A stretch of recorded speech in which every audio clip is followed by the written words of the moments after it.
The teachings of Rabbi Ephraim Sprecher, Dean of Students at Diaspora Yeshiva on Mount Zion, Jerusalem. Today we're speaking about why punish Egypt. Weren't they just fulfilling God's prophecy to Father Abraham? Right? God had prophesied to Abraham that the Jewish people have to be slaves in Egypt. So Pharaoh was just following orders. So why should he be punished? Good topic. Right? So the Rambam deals with this in Hilchos Tshuva. And the Rambam says that God spoke to Abraham, your children will be enslaved. God never mentioned the country. He never mentioned the person. No individual had to do it, and no country had to do it. God said the Jewish people have to be enslaved. He didn't mention Egypt, and he didn't mention King Tut. So Maimonides explains that God didn't take away their free will. God was speaking in general terms. But a person has free will. Didn't have to be this particular Egyptian. Didn't have to be this particular country. God was speaking in general. Jewish people have to be slaves in Egypt. But God never mentioned an individual's name. And therefore, Pharaoh and the Mitzrim still had free will up to a point. That's one explanation of why Pharaoh was punished, even though God had foretold the slavery. God had foretold the slavery. But it says in Pashas Chukas, Vayorei Alonu Mitzrayim. The Mitzrim made us evil. They corrupted us through Avodah Zarah. They influenced us negatively. So they're being punished not for enslaving us, Yehuda. That was part of the deal. But it wasn't part of the deal, Vayorei Alonu Mitzrayim. It's a posuk in Pashas Chukah that the Mitzrim made us evil. They corrupted us through Memtesh Sharitum and Avodah Zarah. So they're being punished not for enslaving us because they were following orders, but the orders were not to make us evil and corrupt. And for that, they are getting what? Punished. Okay? How do we know that we have free will in the first place? And can a person lose his free will? Let's go to side number 1. You have that, Chanoch? The Mishnah says, Hakol Tzafui, everything is foreseen by God, for Reshus Netuna, and yet free will is given. Which seems to be a contradiction on side number 1. In the Mishnah about Hakol Tzafui, everything is foreseen, and yet for Reshus Netuna, and yet a person still has what? Free will. So look at the footnote and how this is explained. Hakol Tzafui, I'm reading the footnote. Everything is foretold. Hakol Golo V'Yidua Merosh Lifnei Hashem. God knows everything beforehand. And yet, Reshus Netuna, and yet free will is what? Granted. So it seems to be a contradiction. V'afal Pikein, Reshus B'Yidei Adam, I'm reading the footnote. Afal Pikein, Reshus B'Yidei Adam, Livchar B'Tov V'Ra. A person still has free will to choose what? Good or evil. That every person has what? Free will. So, says Rambam, there seems to be a contradiction. If God knows beforehand how I'm going to choose, then how could I choose otherwise? Looks like a setup. So the Rambam says that the way God knows something is not the way we know something. The knowledge of God is not the way we know something, and you can't compare. As I was speaking to Chanoch earlier, the Rambam is saying, we are we and we possess knowledge. So we and our knowledge are two separate entities. By Kodesh Baruch Hu, says Rambam, he and his knowledge are one and the same. It's not that God possesses knowledge. God and his knowledge is one and the same. So the way he knows something is not the way we know something. And therefore, somehow, even though he knows beforehand how we're going to choose, somehow we still have free will. Even though we can't understand how it works. Okay? But we do have free will. And how do we know in the Torah we have free will? If you look in the bottom of side number 1, in my handwriting, Nusati lefanecha habracha v'haklala. It's written in my handwriting, Chanoch, at the bottom of side 1. God says, I place in front of you the blessing and the curse. Ubacharta b'chayim. And you have to choose to life. You have to choose. The word bechira, ubechar to bechayim, Deuteronomy 30. Our choice, Hashem pleads with us to choose life, but the choice is ours. And then there's even more amazing verse, the bottom of slide number 1 in my handwriting. Mi yitain. God says, Mi yitain, what would I give? V'hoya levavam, liyirot, if they will only fear me and observe all of my mitzvahs, leman yitav lahem levneim la'olam. God pleads with us. He says, Unkelos translates Mi yitain Moshe halavai. What does halavai mean? If only, God wishes, if only, or what would I give if the Jewish people would love and fear me, do my mitzvahs, not for my sake, but laman yitav lahem levneim la'olam, in order it should be good for them and their children forever. So if God pleads with us and he says halavai, in English you would say if only, because God cannot make us do the right thing, he can just plead with us, but we do it. So the Rambam says that Bechira Chavshis is the Amud of Yahadut. Rambam says that this Mishnah we just read is one of the most important Mishnahs in the oral Torah, because it lays down the principle of what Bechira Chavshis, and he says the Rambam, it's Amud Shel Yahadut. It's the pillar which Judaism stands for. So how come Moshe, the last time I checked the Ani Mamins, it's not there? Right? The Rambam asked us about himself. I'm telling Bechira Chavshis is the pillar of Judaism, Chanoch. So how come in the Ani Mamins, when the Rambam lays down the 13 principles of faith of a loyal Jew, he doesn't mention what? Bechira Chavshis. If it's a pillar of Judaism. So the Rambam says, belief in free will cannot be an essential of Judaism, because you can't have any essentials if you don't believe in free will. How could I be commanded to do anything, to believe in anything, if I don't have free will? So free will cannot be on one of the 13, Yehuda. It's the pillar which all the 13 rest on. Foundation. The foundation. Because if you don't have free will, all the other 13 essentials don't mean anything. If I'm only a robot, then how could I believe in anything? Yes, boss, no boss, right? God can only command me to believe in the essentials of Yahadut if I have what? Free will. So the free will, that comes before the essentials, because if you don't have free will, then how could you be commanded to believe in anything, let alone in the 13 essentials of Judaism? Now, isn't that amazing? And therefore the Rambam doesn't mention Bechira Chavshis in what? In the 13 principles of faith, because it precedes that. And based on this Rambam, the Chazon Ish wants to answer the question, Moshe. Everybody asks, how come the Rambam doesn't count living in Israel as a mitzvah? They all jump on him. Really? So he says, because the Rambam laid down the rules. He says, just like Bechira Chavshis is the pillar which everything rests on, the same thing, you can't make living in Israel a mitzvah, because that's the pillar all the mitzvahs rest on. It's not that it's less than a mitzvah living in Israel, Chava, it's what?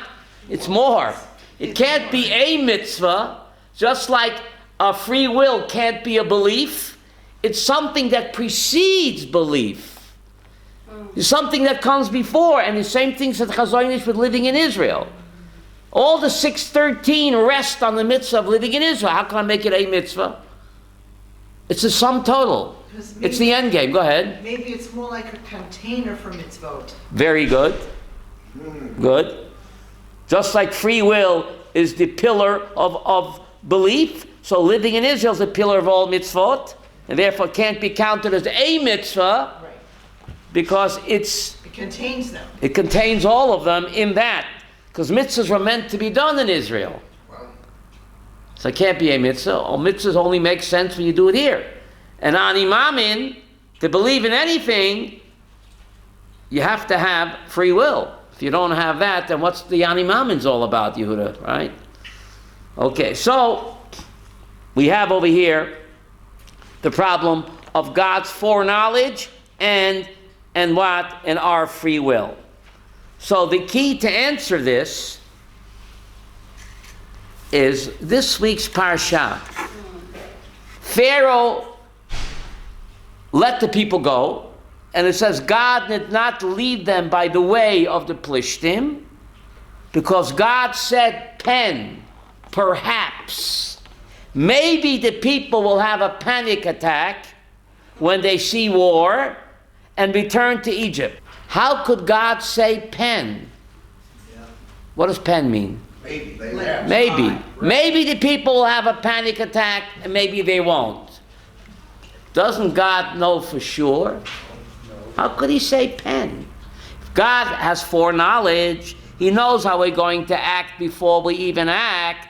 So how could God say about himself in this parsha, pen? Perhaps the people will panic when they see war, and maybe they'll return to Egypt, so therefore I can take no chances. I got to take them out the roundabout way. How could God say about himself, perhaps? Doesn't he know for sure? Good, but yet, that's us. But if God knows beforehand I'm going to choose, so why would he say pen about himself? The answer is Tzimtzum. Moshe, the answer, the Ralbag answers with Tzimtzum.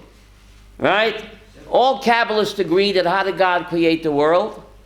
Through Tzimtzum. God, Kaviochel, restricted or constricted or drew into himself. That's why it's called give me space. Give me space. God, Kaviochel, limited himself, pulled into himself. I think it's called constriction in order to what? To create the world.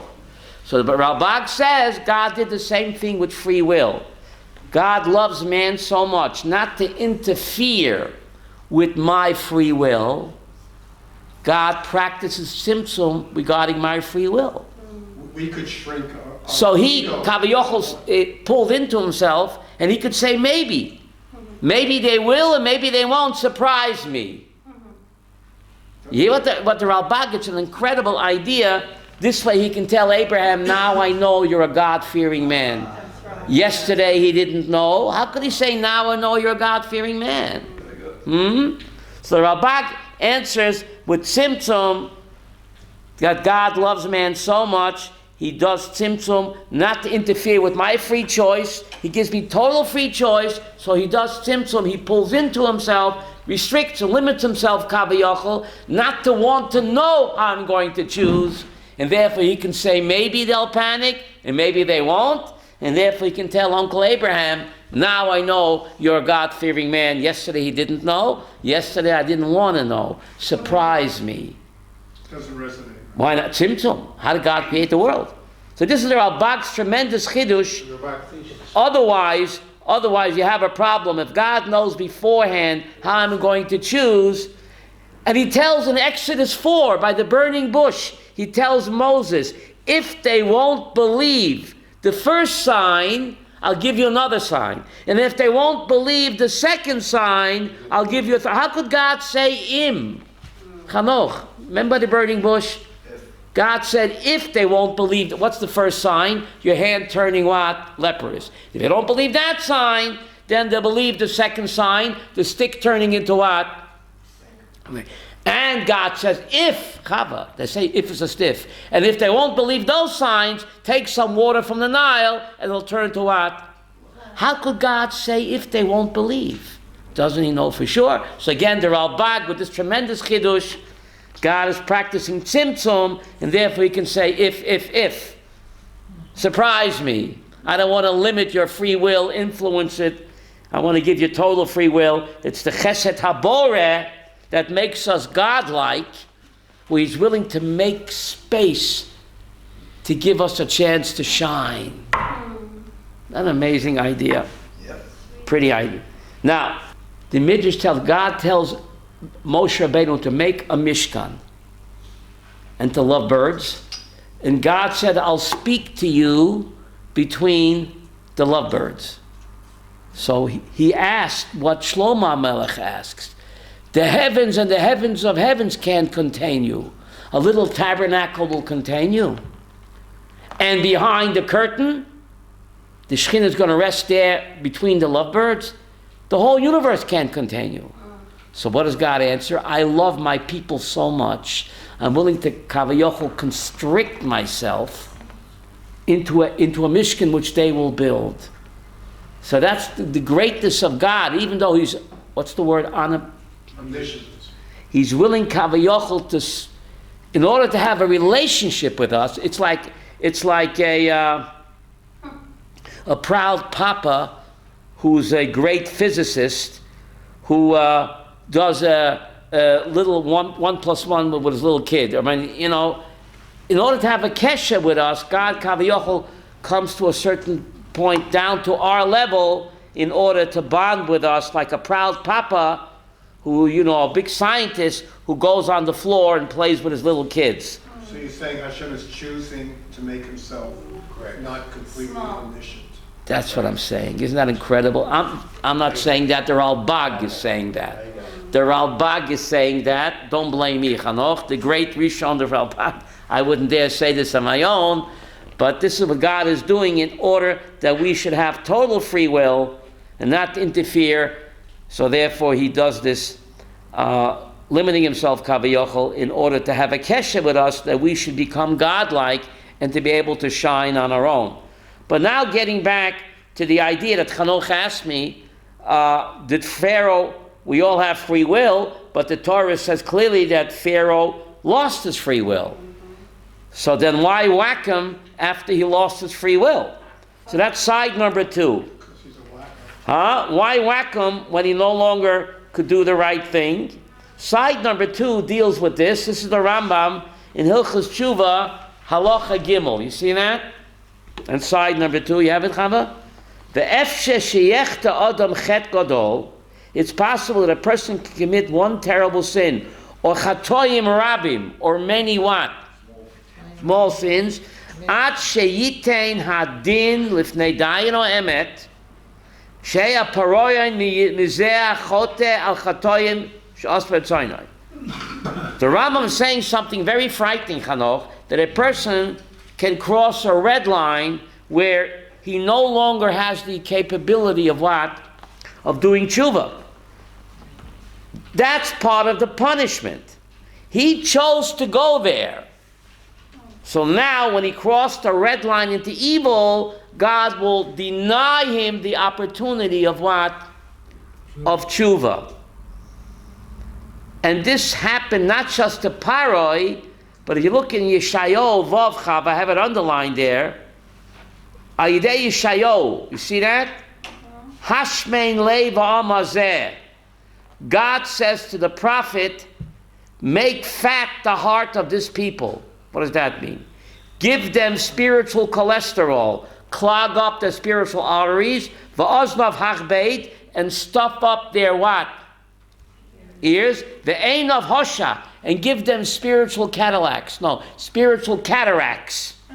Pen yira be'einav, maybe they'll see, God again, maybe they'll see with their eyes, u'ba'oznav yishman, they'll hear, l'vava yavin v'shav. God says, and they don't deserve it anymore. So the Jews in the days of Isaiah had reached such a low level like Paro that God gave them hardening of the spiritual arteries, spiritual cataracts, and they will no longer be able to do tshuva. Sometimes it's too late. Use it or lose it. Lefikach, I'm skipping down a little bit. Lefikach, Paro. Therefore, God writes, and I have strengthened the heart of Paro. God never hardens the heart of a good person, Chanoch. Is it true? Does God ever harden the heart of a good person? Why? No. It's dafke what? Erasha. If you lay down with dogs, you wake up with fleas. Paro chose to go there. The Jews in Isaiah's time chose to be so wicked because he made himself so wicked. Therefore, part of the justice is that God would deny him the opportunity to do tshuva, which is very frightening. So the Rambam's asking, when Pharaoh and the Egyptians lost their free will, why does he keep wasting Moses' time and he keeps sending them shalach, let my people go, when God already said, God already said, You cannot let them go. It's just impossible. You're now an evil robot. You hear what the Rambam is asking? So the Rambam is saying, Kidei lohoidia leboy oilam. It's not for Paro. Paro and his Egyptians, they crossed the red line to evil. There was no turning back. It's for us. Beware, don't go there. You hear what the Rambam is saying? Let people know that when a person becomes so wicked and evil, God will take away the opportunity of tshuva, and he no longer is able to do tshuva. Look, Nebuch, what happened to Paro. So that it's a warning for us. Do tshuva now before it's what? Too late. And therefore, warning Paro again.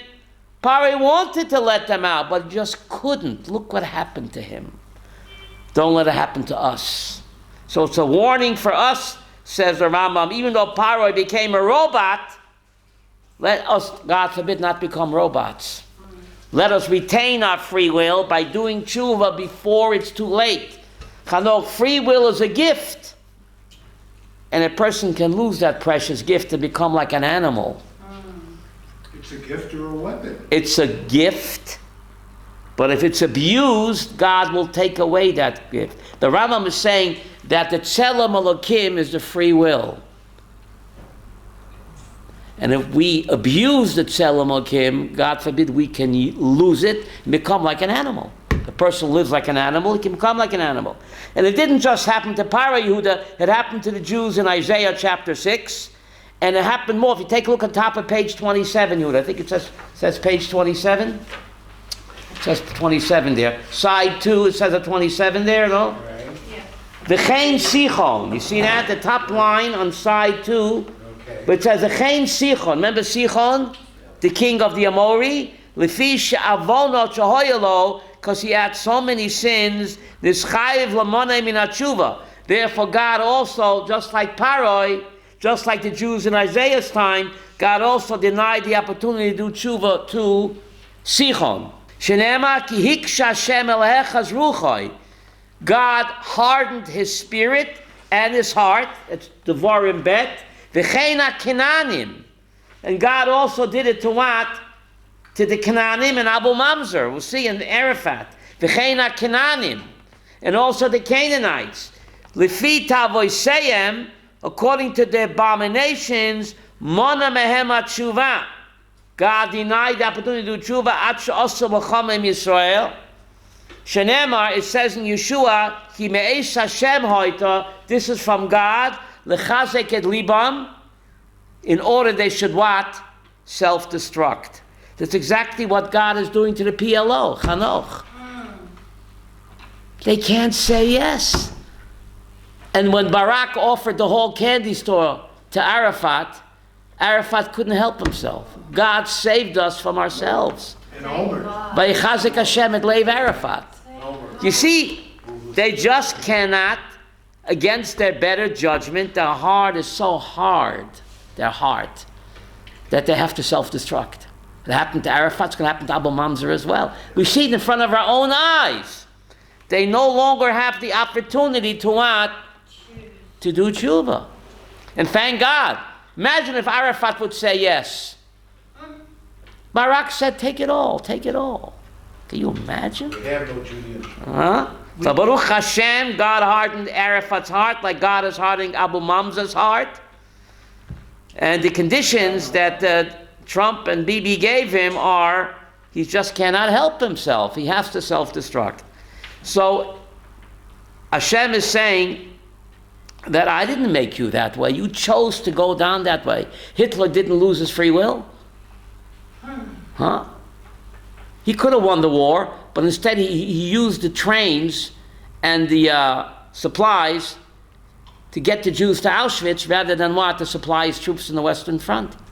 So again, Or the Eastern Front. the Eastern Front, The Russians. Right. Was Eastern for them. Hitler also lost his free will in order to self-destruct. What's frightening is, Moshe, V'chein Yisrael b'mei Eliyahu. Look at this, Rambam. V'chein Yisrael b'mei Eliyahu. You have that, it's underlined, it says Eliyahu. I think 6 lines from the top. You would have that? On which side? on side 2, it says 27, right? See, it says, "Achei Yisrael b'mei Eliyahu."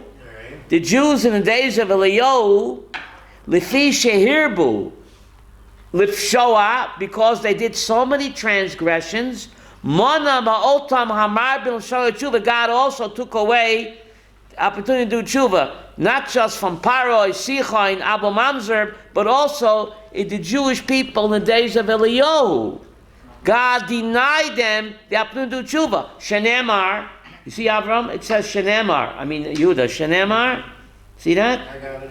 Va'ata, Eliyahu Navi accuses God. Va'ata, and you, God, hasiboises libam achranit.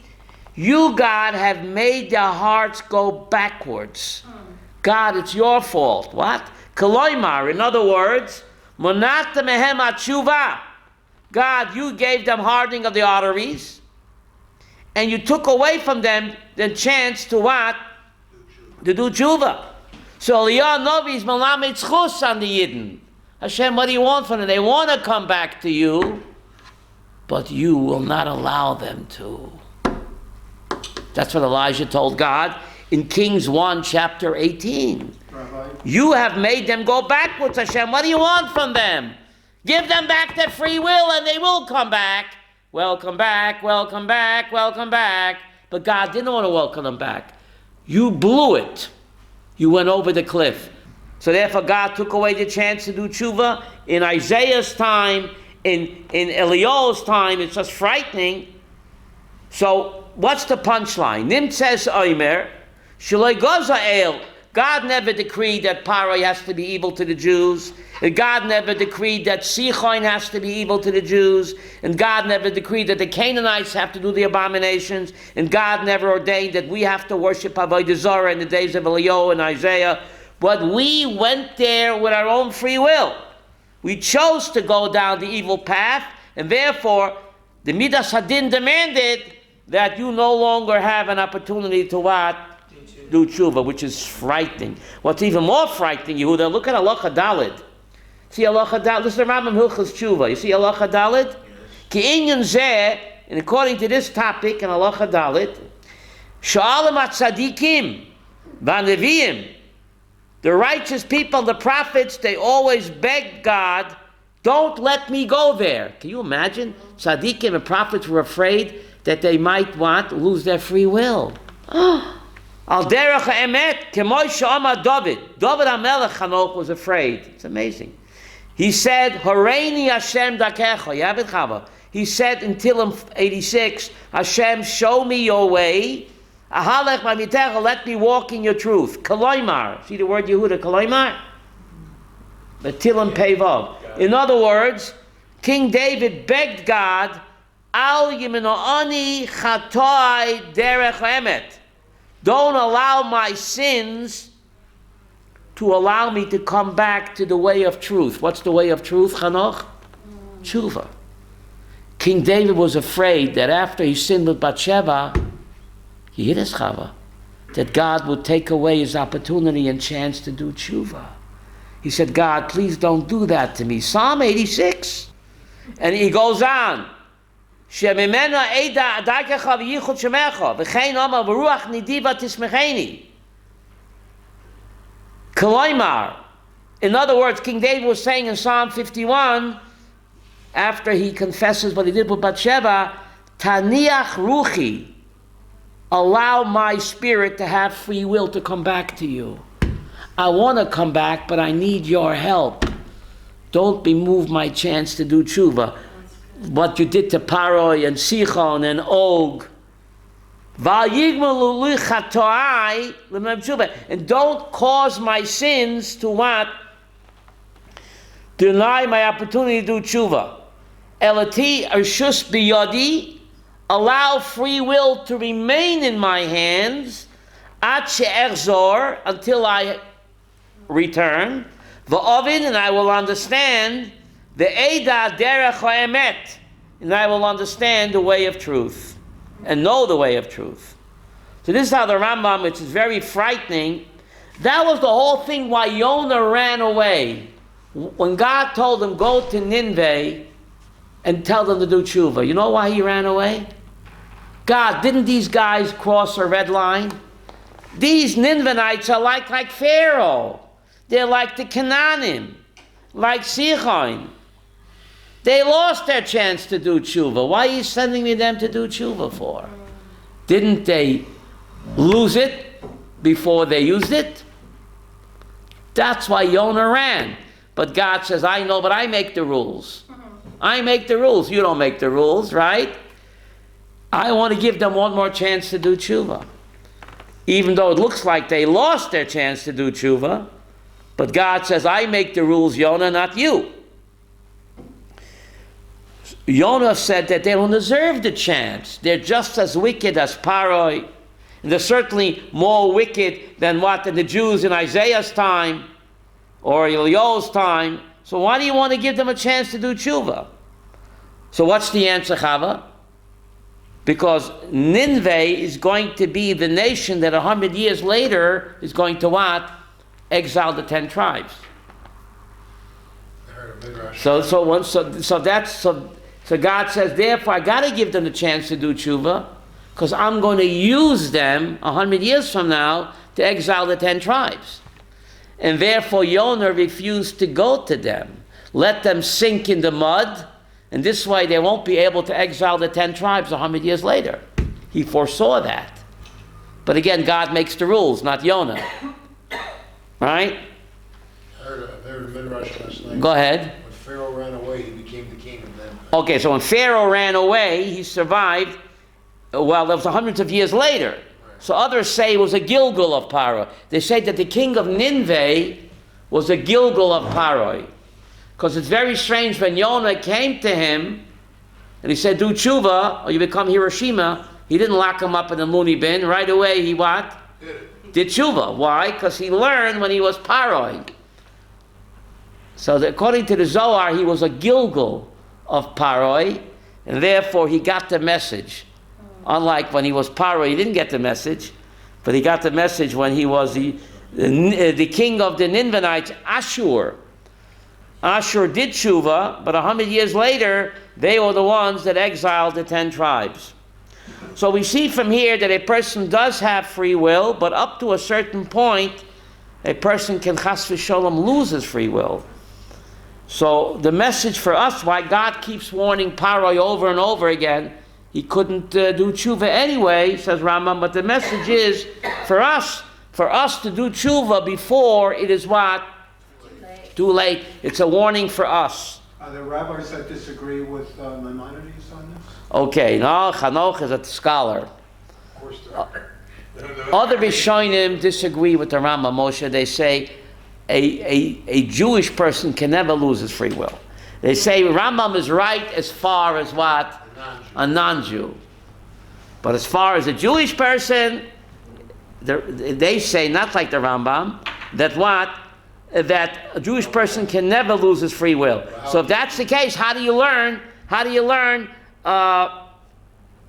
Kings 1, chapter 18, where Eliyahu Novi says to God, you have caused them to go backwards. How do they learn that? So the answer, Yehuda, you look in Shabbos page 104, it says, Abol L'taya Messiah Noisai. If a person comes to do tshuva, God will help him. But a person can be so evil, God won't deny him tshuva according to these other Rishonim, but God will deny him what? Divine aid. So this is what Eliyahu Novi is saying. God, you made them go backwards, not by taking away their free will, because according to the other Rishonim, a Jew always has free will, but you took away your what? Your assistance, your divine aid you took away. You wouldn't give him a leg up. You wouldn't give him a leg up anymore. But look at all the suffering. So God causes the suffering. That's right. It does cause us. God, you took away tshuva You have to admit that. by denying your divine assistance to them. And therefore it's not their fault. Without your divine assistance, what good is their free will, Moshe? They're a lost cause. This is what Eliyahu Novi is saying to God in Kings 1, chapter 18, and in Isaiah 6, where he says You have made the heart of the people fat, and you've given them spiritual cholesterol, and you've given them spiritual cataracts. Isaiah again says to God, again, you clogged up their arteries, hardened their heart. Again, by denying them what? Not their free will, but by denying them what? Divine assistance. Okay? His help. His help. And without his help, then how could we ever do tshuva, right? We have the deck stacked against us. Rav Soloveitchik says that this is a very, I think it's called a mitigating circumstances. The great Rav Soloveitchik, Moshe, you got to hear this. I heard him on tape. I have the tape. He says what Eliyahu Novi is saying in Kings 1:18, that after 120, we could say to God, you have made us go backwards. You took away your divine aid from me. And you know, God, I wanted to come back to you. But you took away your divine aid. Why did you do that for? So therefore, I think it's called mitigating circumstances. Is that the right word, Chava? Okay. So this is how Eliyahu Novi tried to defend us. He tried to defend us. But later on, Chanoch, he lost his job when he told God, the Jewish people have abandoned your bris. Remember he said that? Once he said that, God said, you're fired. Hire Elisha in your stay. Right? So as long as Eliyahu Novi was defending us, he kept his job. Once he began condemning us to Hashem, he said, the Jewish people have abandoned your bris. God says, I don't want to hear that. You're fired. Anoint Elisha as your stead. So the job of a Navi, when he's speaking to the Jews, he has to give them... When he's speaking about the Jews to God, he's supposed to defend them. It's a dual role that a Navi has. When he's speaking to the Jews, he's supposed to rebuke them. When he's speaking to God about the Jews, he's supposed to what? Defend them. Like Moses, like Perry Mason, lahavdil, right? Like Moses. But once the Navi stops defending them when he's speaking to God, he got fired. Moshe Rabbeinu too. When he said to God, the Jews are rebels, you're fired, get Yeshua ben Nun. Hope he had a good IRA, but get it, IRA. So once a Navi mixes up his roles, when he's speaking to the Jews, rebuke. When he's speaking to God about the Jews, only defense. And once he starts bad-mouthing the Jews to God, he loses his job. He got fired. Moses did. Eliyahu Navi did. But the Torah testifies that his natural vigor was still there. Right? He was like a young man, the prime of life. But he told God the Jews are rebels. God says, I don't want to hear that. You're fired.